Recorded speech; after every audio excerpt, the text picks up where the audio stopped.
నమస్తే రుద్రాక్ష జగత్రక్ష కార్యక్రమానికి స్వాగతం. రుద్రాక్షలు ఎవరు ధరించాలి, ఎందుకు ధరించాలి, అసలు ఈ రుద్రాక్షలు ధరించడం వల్ల ఎలాంటి ప్రయోజనాలు కలుగుతాయో వివరించేందుకు ఈ రోజు మన స్టూడియోకి వచ్చారు ప్రముఖ రుద్రాక్ష నిపుణులు, వేదగణిత శాస్త్రవేత్త, ఎన్నో జాతీయ అంతర్జాతీయ అవార్డుల గ్రహీత డాక్టర్ జి పాండురంగారావు గారు. మీరు వారితో మాట్లాడాలి అనుకుంటే స్క్రీన్ లో కనిపిస్తున్నటువంటి నెంబర్స్ కి కాల్స్ చేయొచ్చు. నమస్తే గురుగారు. నమస్కారం. ఓం నమః శివాయ. గురుగారు, ప్రతి వారం లాగే ఈ వారం కూడా ఒక మోటివేషనల్ స్టోరీతో మన ప్రోగ్రామ్ ని స్టార్ట్ చేద్దాం. కొంచెం డిఫరెంట్గా చెప్పుకుందాం. వాస్తవంగా జరిగిన అంటే రకరకాల కథలు చెప్తాం, అందులో వాస్తవంగా జరిగిన కథ ఒకటి, రీసెంట్గా మొన్న జరిగిన కథ చెప్తాం. బీహార్లో సిద్ధార్థ్ యాదవ్ చక్కగా సినిమా హీరోలా ఉంటాడు. కుర్రాడు 28 సంవత్సరాలు, యాపిల్ బాయ్ అంటే చాక్లెట్ బాయ్లా ఉంటాడు చక్కగా. ఆ పిల్లాడు వాళ్ళ కుటుంబంలో అందరూ కూడా ఎయిర్ ఫోర్స్లో పనిచేస్తున్నారు. అందరూ దేశం కోసం పనిచేసేవాళ్ళు ఎయిర్ ఫోర్స్లో ఉన్నారు. తను కూడా ఎగ్జామ్ పూర్తి చేసి ఎయిర్ ఫోర్స్లో ఉద్యోగం బీహార్లో చాలామంది సైన్యంలో ఉంటారు, బీహార్లో చాలామంది ఎయిర్ ఫోర్స్లో ఉంటారు, నేవీలో ఉంటారు, ఐఏఎస్లో ఉంటారు, ఐపీఎస్లో ఉంటారు. బీహార్ స్టేట్లో అంటే మనకి బీహార్ గురించి ఒకసారి మళ్ళీ మాట్లాడదాం ఎప్పుడైనా. సరే, సిద్ధార్థ్ యాదవ్ అక్కడ మళ్ళీ తను సెలెక్ట్ అయ్యాడు, ఎయిర్ ఫోర్స్లో జాయిన్ అయ్యాడు. 28 సంవత్సరాలు.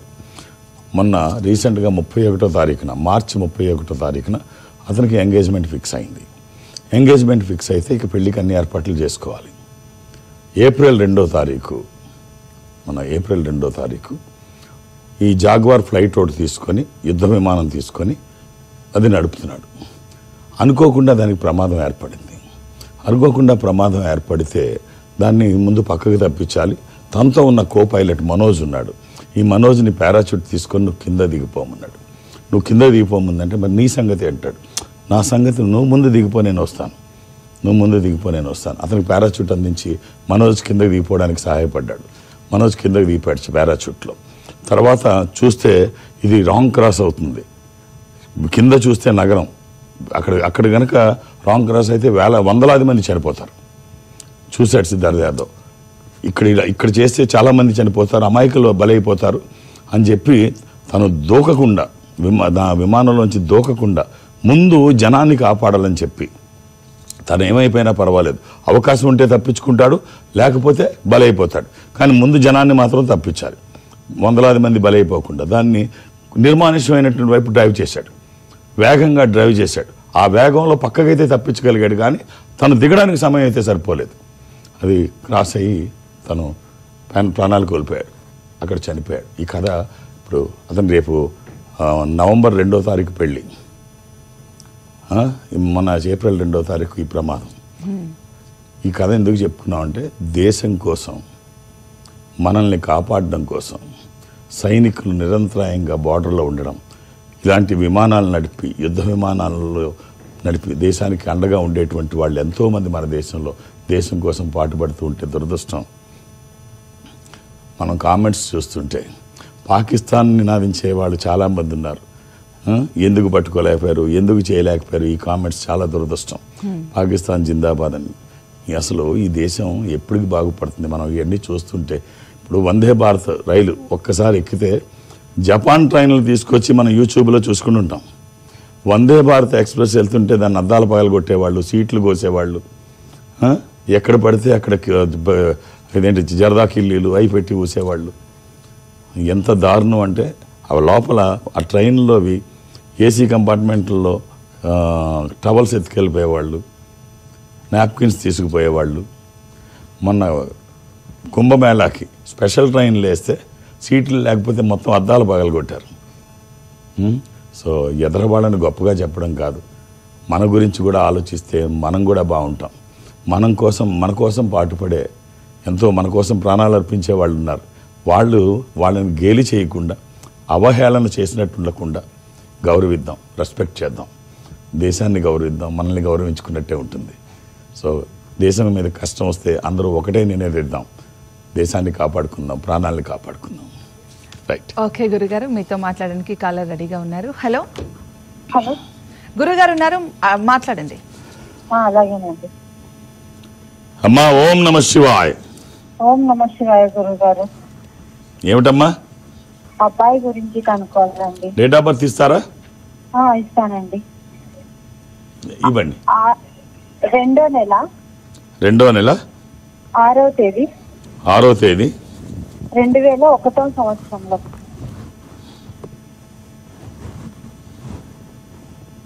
అమ్మ శనివారం పుట్టినట్టు తెలుసా అమ్మ? మంగళవారం పుట్టినాడు గురుగారు. 2వ తారీఖు 6వ నెల. 2వ నెల. అబ్బా సరే మళ్ళీ రాసుకుంటానమ్మా. 6వ తారీఖు 2వ నెల అంటారా? లేదు గురుగారు, 2వ నెలలో 6వ తేదీ. అదే 6వ తారీఖు 2వ నెల, అవునా? అవును గురుగారు. సరే 1 సెకండ్. ఇది మంగళవారం. మంగళవారం గురుగారు. అది ఏకాదశి కూడా, శుద్ధ ఏకాదశి. ఇది మిథున రాశి. అబ్బాయి ఏం చేస్తున్నాడమ్మా? బీటెక్ అయిపోయింది గురుగారు, మెకానికల్ ఇంజనీరింగ్. ఏవి జాబ్ రావట్లేదు, ట్రై చేస్తున్నాడు పాపం. ఒక్క రుద్రాక్ష చెప్తాను, వీలైతే వేయండి అమ్మా. ఇది వచ్చిన తర్వాత ఖచ్చితంగా బాగుంటుంది. త్రయోదశముఖి రుద్రాక్ష కానీ, ద్వాదశముఖి రుద్రాక్ష కానీ. త్రయోదశి అది ఇంద్ర రుద్రాక్ష, రూలింగ్ రుద్రాక్ష, కమాండింగ్ రుద్రాక్ష. అనుకున్నది సాధించడానికి, సంకల్పం సిద్ధించడానికి, కోర్కెల సాఫల్యం కోసం జాతకపరంగా అవసరమైంది కూడా త్రయోదశి. ఇది కుదరకపోతే ద్వాదశి అంటే 12 ముఖాలు. అది సూర్య స్వరూపం. ఉన్నతమైన స్థితి కోసము, అనారోగ్య సమస్యలు లేకుండా బ్రైట్ ఫ్యూచర్ కోసము. ఈ రెండిట్లో ఏదైనా ఒక్కటి మీకు ఏది వీలైతే అది ఇవ్వండి. ఆహార నియమాలు ఏమీ లేవు, ఎప్పుడూ వేసుకోవచ్చు. ఇది వేసిన తర్వాత మార్పు ఏమిటో మీరు చూస్తారు. శుభం. గురుగారు, ఒక్కొక్క పనికి ఒక్కొక్క రుద్రాక్ష ధరించాలా, లేకపోతే అన్ని పనులకి ఒకే రుద్రాక్ష సరిపోతుందా? ఇప్పుడు ఒక జాతకపరంగా ఇది వేసుకోవాలా, తర్వాత మళ్ళీ ఆ పనికి ఇది వేసుకోవాలా, ఇలా చాలామంది అడుగుతుంటారు. కానీ ఇక్కడ ఒక చిన్న కథ చెప్తాను. కథ ఎందుకు చెప్పాలి అంటే రీచ్ అవ్వాలి కాబట్టి. భగవంతుడు మనతో ఉంటే ఏమవుతుంది? సరే, ఒక యుద్ధం జరుగుతోంది, కురుక్షేత్ర యుద్ధం జరుగుతోంది. 11వ రోజు యుద్ధం జరుగుతున్నప్పుడు దుర్యోధనుడు అర్జునుడు రథంకి భగదత్తుడు అడ్డంగా వస్తాడు. అడ్డంగా వస్తే అప్పుడు తనతో యుద్ధం చేయమంటాడు కృష్ణుడు. భగదత్తుడితో యుద్ధం చేయమంటే యుద్ధం చేస్తుంటాడు. చాలా ఈజీగా యుద్ధం చేస్తుంటాడు, కష్టపడకుండా. అర్జునుడికి పెద్ద కష్టం అనిపించలేదు భగదత్తుడితో యుద్ధం చేస్తూ ఉంటే. సడన్గా భగదత్తుడు ఏం చేస్తాడంటే వైష్ణవాస్త్రాన్ని తీసుకొచ్చి ప్రయోగిస్తాడు. ప్రయోగించగానే కృష్ణుడు వచ్చి అడ్డం నిల్చుంటాడు. అర్జునుడు కరెక్ట్గా అడ్డం ఉంటాడు. అర్జునుడు కనిపించకుండా ఆ వైష్ణవాస్త్రం వచ్చి వైజయంతి మాలగా మారి కృష్ణుడి మెడలో పడుతుంది. అప్పుడు అర్జునుడి కోపం వస్తుంది. బావా, అసలు నీకు నేను ఎందుకు పనికిరానా, యుద్ధం చేయలేనా, ఇక అన్నీ నువ్వే. ఇంతకుముందు దీనికి ముందు కర్ణుడు నాగాస్త్రం వేస్తే భూమిలోకి అది నొక్కావు, నా కిరీటం ఎగిరిపోయింది, నన్ను యుద్ధం చేయలేను, నా మీద ఆ బాణాన్ని దాన్ని ప్రతిఘటించనివ్వలేదు, నువ్వే దాన్ని కూడా ఆపావు. అక్కడ అలా చేసావు, ఇక్కడికి వస్తే అసలు నన్ను బాణాలే వేయనివ్వట్లేదు, నువ్వే వచ్చి అడ్డం నిల్చుంటున్నావు, ఇంక నన్ను ఎందుకు యుద్ధం చేయమండవు, యుద్ధానికి నేను ఎందుకు రావాలి అని అడుగుతాడు. అడిగితే అప్పుడు అంటాడు, అర్జున, ఇక్కడ ఇలా జరగడానికి రీజన్ ఏంటంటే ఆ భగదత్తుడు వదిలినటువంటి వైష్ణవాస్త్రం ఏదైతే ఉందో అది నువ్వు ఎదుర్కోలేవు. నేను శ్రీ మహావిష్ణువుగా ఉన్నప్పుడు వరాహావతారంలో భూమిని రక్షించేటువంటి క్రమంలో భూదేవి నన్ను కోరుకుంది. అప్పుడు తను నా సాంగత్యం కోరుకున్నప్పుడు మా ఇద్దరికి పుట్టినటువంటి వాడు నరకాసుడు తల్లి చేతిలోనే చనిపోతాడనేటువంటి శాపం ఉండబట్టి సత్యభామ రూపంలో నరకాసుడిని వధించడం జరిగింది. ఆ తర్వాత నరకాసుడి కొడుకే ఈ భగదత్తుడు. నా రూపం, నా అంశ అతని దగ్గర ఉండిపోయింది, అదే వైష్ణవాస్త్రం. అది ప్రయోగించాడు. దానికి ఈ భూమి మీద ఎవరూ ఎదుర్కోలేరు. ఈ సృష్టిలో దానికి ఎదురెళ్ళేటువంటి వాళ్ళు ఎవరూ ఉండరు. ఎదురెళ్తే బతకనివ్వదు, దాని ముందు నిలబడే వాళ్ళు ఉండరు. అది నా అవతారం కాబట్టి నేనే నిల్చోవాలి, నువ్వుంటే చంపేస్తుంది, నువ్వు ఎదుర్కోలేవు. అందుకనే నేను వచ్చి అడ్డం నిలబడ్డాను. అది నాలో లీనమైపోయింది వైజయంతి మాలగా. ఇప్పుడు భగదత్తుడు ఉన్నాడు, ఇప్పుడు బాణమై వాడు పోతాడు. ఇప్పుడు మనకి ఏం చెప్తోందంటే ఈ కథ, భగవంతుడి సహకారం ఒక్కసారి నీ దగ్గరికి వస్తే, అది నాగాస్త్రం వచ్చినా వైష్ణవాస్త్రం వచ్చినా, కృష్ణుడు ఎలా అయితే అర్జునుడిని కాపాడుకున్నాడో అన్ని సన్నివేశాల్లో, ఒక సందర్భంలో కాదు అన్ని సందర్భాల్లో, ఈ దైవికమైన సంపద స్వయం ఈశ్వర స్వరూపం రుద్రాక్ష. ఒక్కసారి రుద్రాక్ష రూపంలో ఈశ్వరుడే గుండెల మీద నడయాడుతూ ఉంటే ఏ కష్టం వచ్చినా ఇది అడ్డం ఉంటుంది. ప్రతి అంశంలో విజయమై మన పక్కన ఉంటుంది. వ్యతిరేక శక్తులు దరిదాపులకి రాకుండా కాపాడుకుంటుంది.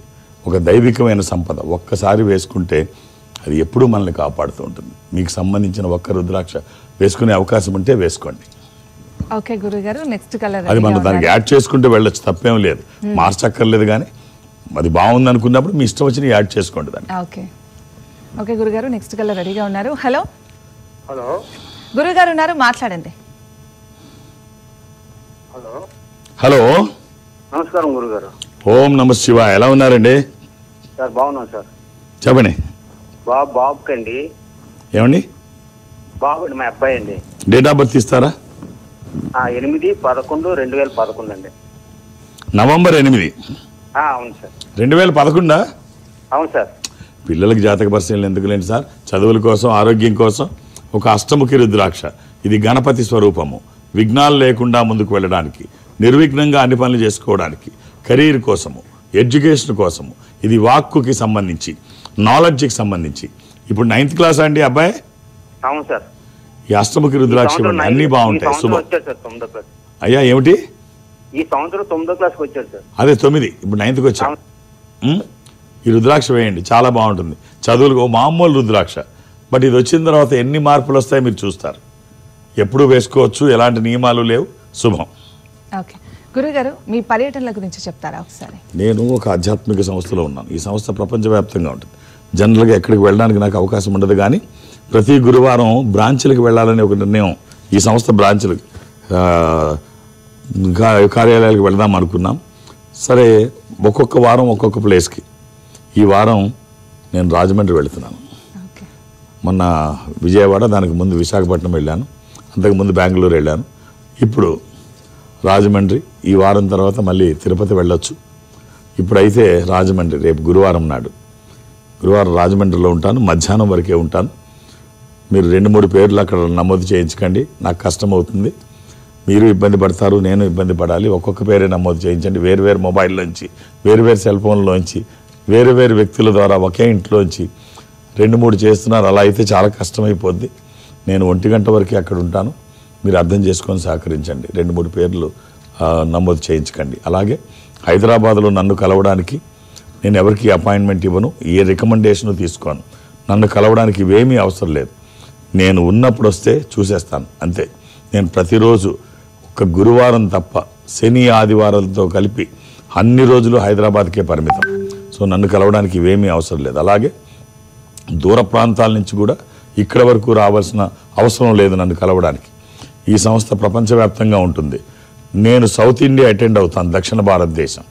ఈ దక్షిణ భారతదేశంలో ఈ సంస్థకి దగ్గరగా మీరు ఎక్కడైనా ఉంటే, అంటే మీరు బెంగళూరులో ఉంటే, ఈ సంస్థ ఇన్ఫాంట్రీ రోడ్లో బెంగళూరులో ఉంటుంది. మీరు అక్కడికి వెళితే ఒక స్పెషల్ రూమ్లో, స్పెషల్ స్క్రీన్ ముందు అటు మీరు ఇటు నేను ఎదురుబదురుగా కూర్చునేటువంటి ఏర్పాట్లు మా వాళ్ళు చేస్తారు. మాట్లాడే ప్రయత్నం నేను చేస్తాను. ఆ విధంగా నాతో మాట్లాడిన, అంటే అది చెన్నై కావచ్చు, బెంగళూరు, విశాఖపట్నం, విజయవాడ, తిరుపతి, రాజమండ్రి, శ్రీశైలం, వేములవాడ, కాళహస్తి, ఇలా ఏదైనా మీరు అక్కడికి వెళితే వాళ్ళతో మాట్లాడించే ప్రయత్నం చేస్తారు. మాట్లాడే ప్రయత్నం నేను చేస్తాను. ఆ విధంగా నాతో మాట్లాడిన, డైరెక్ట్గా హైదరాబాద్ వచ్చి నన్ను కలిసిన, లేదు రేపు గురువారం నాడు రాజమండ్రిలో నన్ను కలవాలనుకున్నా, ఒక్కొక్క డేట్ ఆఫ్ బర్త్ చూసే అవకాశం మాత్రమే నాకు అవకాశం ఉంటుంది. అర్థం చేసుకొని సహకరించండి. ఓకే గురుగారు, నెక్స్ట్ కలర్ రెడీగా ఉన్నారు. హలో హలో అండి, ఓం నమ శివాయ అండి. గురువు గారు నమస్కారం అండి. శివాయ నమః. ఎలా ఉన్నారండి? బాగున్నా అండి గురువు గారు. చెప్పండి. మా బాబు గురించి తెలుసుకోవాలని ఫోన్ చేసినండి. Sir date of birth? Date of birth అది మార్చి 27, 1994 గురువు గారు. 94 అండి? 94, మార్చి 27, 94, నైట్ 12:35. అంటే ఆదివారం నాడు రాత్రి, తెల్లవారితే సోమవారం. అవును గురువు గారు. మీరు సోమవారం రాసుకోవాలి, 28వ తారీఖు రాసుకోవాలి. గురువు గారు. ఏం చేస్తున్నాడండి అబ్బాయి? అబ్బాయి ఇంకా జాబ్ రాలేదు గురువు గారు. యుఎస్ అయితే వెళ్ళిండు కానీ ఎంఎస్ అయిపోయింది, జాబ్ అయితే రాలేదు. ఇది పాడ్యమి, కృష్ణపక్షము, బహుళ పాడ్యమి. ఎక్కడండి యుఎస్ లో ఉండేది? డల్లాస్ గురువు గారు. Texas state, Dallas. ఇది సింహరాశి. పుబ్బ నక్షత్రము. ఇంకా మ్యారేజ్ అవ్వలేదండి? మ్యారేజ్ అవ్వలేదు గురువు గారు. ఒక్క రుద్రాక్ష చెప్తాను, వీలైతే వేయండి. గురువు గారు. త్రయోదశి గాని నవముఖి గాని 13 ముఖములు కలిగిన ఈ రుద్రాక్ష ఇంద్ర రుద్రాక్ష, రూలింగ్ రుద్రాక్ష, కమాండింగ్ రుద్రాక్ష. అనుకున్నది సాధించడానికి, సంకల్పం సిద్ధించడానికి, కోర్కెల సాఫల్యం కోసం జాతకపరంగా అవసరమైంది కూడా త్రయోదశి. అది కుదరకపోతే నవముఖి, ఇది అమ్మవారి స్వరూపం. ఈ రెండిట్లో ఏదైనా ఒక్కటి శరీరానికి తాకే విధంగా వేసి చూడండి, వచ్చే ఫలితం ఒక అద్భుతం. మీ ఆశీర్వచనము, వాళ్ళ ప్రయత్నము, ఈశ్వరానుగ్రహము. నా వంతు బాధ్యతగా జాతకాన్ని వేదగణితంతో అధ్యయనం చేయడం వల్ల జాతకంలో దోషాలుంటే నివారించబడతాయి. ఈ రుద్రాక్ష స్వయం ఈశ్వర స్వరూపము. ఇందాకే చెప్పాం అది ఉంటే ఏమవుతుంది అని. సో అవకాశం ఉంటే వేసి చూడండి. శుభం. గురువు గారు నమస్కారం. ఓకే గురుగారు, నెక్స్ట్ కాలర్ రెడీగా ఉన్నారు. హలో గురుగారు ఉన్నారు, మాట్లాడండి. హలో, ఓం నమ శివాయ అండి. నమస్తే గురుగారు. ఎలా ఉన్నారు? బాగానే ఉన్నా సార్. డేట్ ఆఫ్ బర్త్ ఇస్తారా? 4/9/1990 సార్. September 4, 1990 sir. 90. ఎవరిదండి ఇది? సార్ నాదే సార్. మంగళవారం పుట్టినట్టు తెలుసా మీరు? ట్యూస్డే. అవును సార్. ఏం చేస్తున్నారు? సార్ నేను చిన్న వ్యాపారం చేస్తాను సార్. అంటే చిన్న వ్యాపారం అంటే? అంటే ఇది కర్ర వ్యాపారం సార్. కర్ర జామాయిల్ కర్రలు. జామాయిల్ కర్రలు, సెంటరింగ్ కర్రలు. ఈ తోటలు కొని చేస్తా ఉంటాను. సెంటరింగ్ ఇవి. అవును సార్. అవును సార్. మీరు మంగళవారము, అది పౌర్ణమి తెలుసా? Full moon day. ఇది మీన రాశి, ఉత్తరాభాద్ర నక్షత్రం. రైట్ అండి. పిల్లలు ఎంతమంది అండి? Sir unmarried sir. Unmarried sir. Unmarried. ఆలస్యం అయింది కదండి. అవును సార్. ఏ వయసులో ఏది జరగాలి అది జరగాలి. అవును సార్. రైట్. ఒక కాంబినేషన్ చెప్తాను, వీలైతే వేసుకోండి. ఒక 11 ముఖాలు, 6 ముఖాలు, ఏకముఖి. ఈ ఏకాదశముఖి, ఏకాదశ రుద్ర స్వరూపము, అది హనుమాన్ స్వరూపము కూడా. ఏకముఖి, ఆ షణ్ముఖి కార్తికేయ స్వరూపం. దోష నివారణకి, అంటే వివాహానికి ఆటంకాలు తొలగడానికి, దోషాలు నివారించడానికి, జీవితంలో స్థిరపడడానికి ఏకముఖి రుద్ర స్వరూపం. కుదిరితే 3 వేయండి, లేకపోతే ఏదన్నా 1 వేయండి.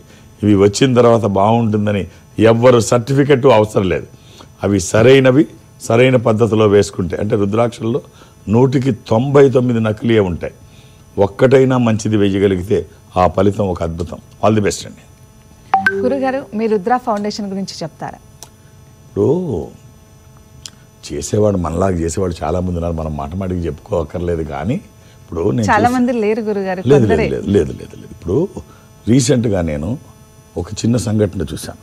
పశ్చిమ గోదావరి జిల్లాలో భీమవరానికి దగ్గరలో వీరవాసనం అనే ఒక గ్రామంలో, అక్కడ తులసి రాంబాబు అనే ఒక రైతు, ఎంత గొప్ప విషయం అంటే 18 గ్రామాలు తన చుట్టుపక్కల, వీరవాసరానికి చుట్టుపక్కల 18 గ్రామాల్లో ఎవరైతే కష్టపడలేని వయసులో పెద్దవాళ్ళుగా ఉన్నారో, ఎవరైతే తల్లిదండ్రులను నిర్లక్ష్యం చేసి వదిలేసి ఉన్నారో, పిల్లలు చూడని తల్లిదండ్రులు, వంట చేసుకోలేని వృద్ధులు, కష్టపడలేని పెద్దవాళ్ళు ఎవరైతే ఉన్నారో వాళ్ళందరినీ టార్గెట్ చేసి ప్రతి వాళ్ళకి 2 పూట్ల క్యారేజ్ పంపించడం, మంచి భోజనం, మంచి హెల్దీ మీల్స్ ప్రతి వృద్ధులకి, ఆ కుటుంబ వైఫ్ అండ్ హస్బెండ్కి లేదా ఎవరుంటే వాళ్ళకి క్యారేజ్ తన దగ్గర నుంచి 18 గ్రామాలు పూటకి 160 క్యారేజీలు, పాత క్యారేజ్ తెచ్చేసుకోవడం, కొత్త క్యారేజ్ ఇవ్వడం, ఆల్రెడీగా క్యారేజ్ పెడితే తీసుకెళ్ళిపోవడం. ఎంత గొప్ప సర్వీస్ అంటే ఇది. దీంతో ఏమవుతుందంటే తల్లిదండ్రులని గ్రామాల్లో వదిలేసి సిటీల్లో పనిచేసుకున్న పిల్లలు ఉంటారు కదా, తల్లిదండ్రులు పట్టించుకునే పిల్లలు, వాళ్ళు రాంబాబు క్యారేజ్ ఎక్కడ వెళుతుందో అని భయపడి తల్లిదండ్రులు జాగ్రత్తగా చూస్తున్నారు. ఊళ్ళో ఉన్న వాళ్ళు కూడా రాంబాబు క్యారేజ్ వెళితే అవమానం అని చెప్పి భావించి తల్లిదండ్రులు బాగా చూస్తున్నారు. సో లేనటువంటి వాళ్ళకి ఆయన అవకాశం కల్పిస్తున్నాడు, అవకాశం ఉన్న వాళ్ళని హెచ్చరించి వాళ్ళతో జాగ్రత్తగా పిల్లల్ని చూపిస్తున్నాడు. ఇలాంటి వాళ్ళు ఎంతోమంది ఉన్నారు. హ్యాట్స్ ఆఫ్ టు ఈ తులసి రాంబాబు గారు. ఇలాంటి వాళ్ళు సమాజానికి అవసరం. ఆయన ఎవరో నాకు తెలియదు, బట్ ఇలాంటి వాళ్ళు అవసరం సమాజానికి చాలామంది మనలాగే చాలా మనమేమిటి మనకంటే బాగా చేసేవాళ్ళు ఇలాంటి వాళ్ళు చాలామంది సమాజంలో ఉన్నారు. ఇలాంటి వాళ్ళని అభినందించాలి. సో నేను మన ఛానల్ త్రూ మళ్ళీ చెప్తున్నాను, ఈ రాంబాబు గారు లాంటి వారికి ఏదైనా అవసరమైతే నన్ను సంప్రదిస్తే నేను చేయగలిగింది ఏదైనా ఉంటే వాళ్ళకి ఇబ్బంది లేకపోతే చేస్తాను. గురుగారు, మీ దగ్గరికి అందరూ పెద్దవాళ్ళే వస్తూ ఉంటారు కదా, సామాన్యులకు మీ దగ్గర అపాయింట్మెంట్ లభిస్తుంది? నో అలా ఏముండదు. నేను ఎవరి దగ్గర డైరెక్ట్గా కానీ చాలా సందర్భాల్లో చెప్పాను, డైరెక్ట్గా కానీ ఇండైరెక్ట్గా కానీ నేనేమి వాళ్ళ దగ్గర ఏం తీసుకోను. అందుకనే నువ్వు ఈ రుద్రాక్ష వేసుకో, ఇది వేసుకోకపోతే ప్రమాదం నేను ఎవరికి చెప్పను. నీకు అవకాశం ఉంటే ఇది వేసుకో, ఒక సపోర్ట్, ఒక స్పిరిచువల్ సపోర్ట్ ఇది ఉంటే బాగుంటుంది, నీకు అవకాశం ఉంటే వేసుకో అని చెప్తాను. అలాగే వీళ్ళని చూడడం వాళ్ళ వ్యక్తిగత సామర్థ్యం నాకు అసలు సంబంధమే లేదు. చాలా సందర్భాల్లో చెప్పాను, ఒక సామాన్యులైనా సెలబ్రిటీ అయినా వాళ్ళ జాతకపరంగా అవసరాన్ని బట్టి నేను సమయాన్ని కేటాయిస్తాను. చాలా సామాన్యులతో గంటలు మాట్లాడిన సందర్భాలు చాలా ఉన్నాయి. సో అలా ఏముండదు, సామాన్యులని సెలబ్రిటీస్ అని నాకు ఏముండదు. నేనున్నప్పుడు ఎవరు వస్తే వాళ్ళని చూస్తాను, అంతే, అంతకు మించి ఏమీ లేదు. గురుగారు, అసలు ఈ రుద్రాక్షలు ధరించడం వల్ల ఎలాంటి ప్రయోజనాలు కలుగుతాయంటారు? రుద్రాక్ష మనం చేస్తున్న పని ఏదన్నా ఉంటే ఆ ఫలితం ఎలా వస్తుంది, మనకున్న సామర్థ్యం ఎంత ఉంటే ఫలితం అలా వస్తుంది. మన సామర్థ్యాన్ని బట్టే ఫలితం వస్తుంది. ఈ స్పిరిచువల్ సపోర్ట్ ఎందుకు అంటే, మనం ఏదన్నా పని చేస్తున్నప్పుడు ఇది ఒకటి యాడ్ అయితే, అంటే 1 degree మోర్ యాటిట్యూడ్ అంటాం. వాటర్ 99 degreesలో ఉన్నప్పుడు హాట్ వాటర్, దానికి 1 degree యాడ్ అయితే 100 degrees యాడ్ అయితే అది స్టీమ్ కన్వర్షన్ అవుతుంది, ఇవాపరేట్ అవుతుంది. రైలు ఇంజన్ కూడా గుంజి అవతల పాడేస్తుంది. 99 degreesలో ఉండగా ఏమీ కానిది 1 degree యాడ్ అయితే ఇంత అద్భుతం జరుగుతుంది. అలాగే మనం చేస్తున్న పనికి ఒక దైవికమైన సపోర్ట్ ఏర్పడితే వచ్చే ఫలితం ఒక అద్భుతం. ఈశ్వరుడే స్వయంగా శివపురాణంలో ఏం చెప్తాడంటే, నువ్వు రుద్రాక్ష ధారణ చేయకుండా ఏదైనా పని చేస్తే ఆ పని యొక్క ఫలితాన్ని ఆశించాల్సిన అవసరం లేదు. ఎందుకంటే నీ సామర్థ్యానికి తగ్గ ఫలితం మాత్రమే వస్తుంది. అదే రుద్రాక్ష ధారణ చేసి ఏదైనా పని చేస్తే ఆ వచ్చే ఫలితము నాదైన ముద్ర కలిగి ఉంటుంది అంటాడు ఈశ్వరుడు. ఆయన ముద్ర కలిగి వచ్చేటువంటి ఆ ఫలితం ఎలా ఉంటుందో మనం ప్రత్యేకించి చెప్పక్కర్లేదు. కాబట్టి రుద్రాక్షలు ఎందుకు ధరించాలంటే అందుకు ధరించాలి, ఒక దైవికమైన సపోర్ట్. ఒక డిగ్రీ యాడ్ అయితే వచ్చే ఫలితం ఒక అద్భుతం అవుతుంది. అందుకనే ఏదైనా పని చేసినప్పుడు ఎవరి సహకారమైనా లేకపోతే ఇలాంటి దైవికమైన సహకారం ఉంటే బాగుంటుంది వచ్చే ఫలితం ఎవరు చెప్పక్కర్లేదు. ఓకే గురుగారు, రుద్రాక్షలు ధరించడం వల్ల ఎలాంటి ప్రయోజనాలు కలుగుతాయో చాలా చక్కగా వివరించారు. థ్యాంక్ యూ గురుగారు. ఓం నమః శివాయ. ఇది ఇవాల్టి రుద్రాక్ష జగత్ రక్ష కార్యక్రమం. నమస్తే.